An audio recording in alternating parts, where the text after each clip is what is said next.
Dante's Boxing Nation, what's going on, guys? So last weekend, we got the biggest fight card we have seen in decades.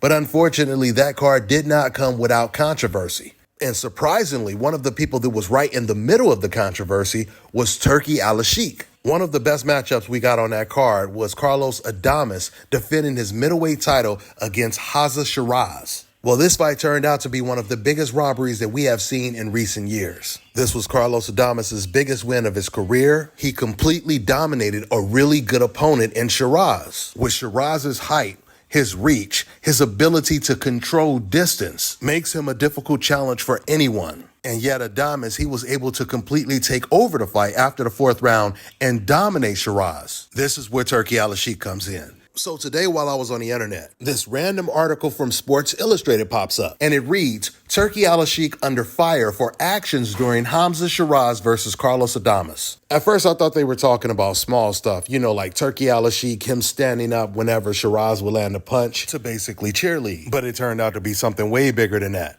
So that's when the article, they show this clip right here.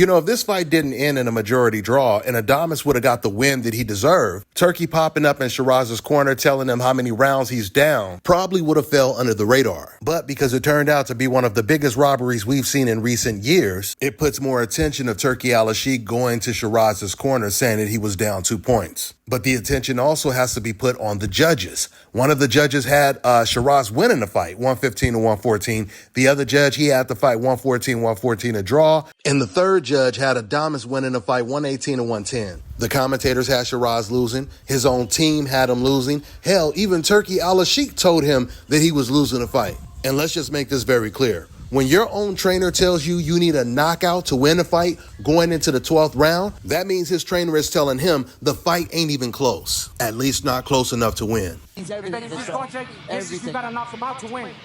Get this fucking round. You gotta knock him out to win. Let's listen in. That's what the corner is saying. You need a knockout, and they're right. Yeah, they are right. Hell, even one of the grand wizards of old media, Chris Mannix, had Adames winning the fight comfortably going into the 12th round. And what's funny about that is Chris Mannix, he was actually trying to find rounds to give to Sheeraz, rounds that Sheeraz didn't even deserve, like round 7. Chris was trying his best to keep the fight close, but once Adames started completely pulling away, it was harder and harder for Chris Mannix to justify just giving Sheeraz rounds that he didn't deserve or he didn't win. In fact, you guys can watch this fight on Turki Alashikh's YouTube channel. And fortunately for you guys, you get to hear the UK commentators.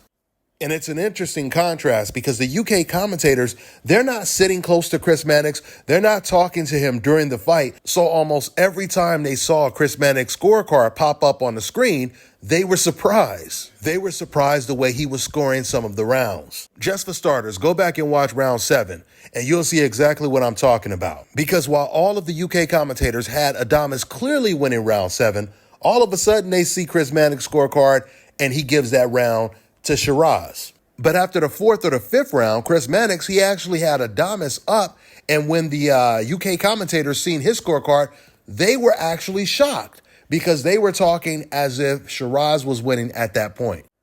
So it was a pretty funny dynamic since, once again, they could not communicate with Chris Mannix the way Todd Grisham and Sergio Mora could. It's no different than the HBO days. I remember Harold Letterman, he used to sit right next to Jim Lampley and Larry Merchant while judging the fights. He was the unofficial judge. And I even asked Harold Letterman, I interviewed him. I said, doesn't that affect the way you score a card if you're sitting right next to the commentators, the HBO commentators? Now, of course, he said no, but 90% of the time, his scorecard would always align with Jim Lampley and Larry Merchant's agenda. Now, getting back to this fight, when I first watched it, I got to watch the fight listening to the UK commentary team. And let me tell you, they may not be completely impartial, but if you're comparing them to Todd Grisham and Chris Mannix, they make the UK boxing commentary team look like the most impartial boxing commentary team in the sport. Now, don't get me wrong, they were definitely being biased when Shakur Stevenson was fighting, but once again, if you're comparing them to Todd Grisham and Chris Mannix, they do a way better job when it comes to calling fights more fair. With that being said, I'm going to wrap this video up. That's all I got for now, guys. I'm on to the next one.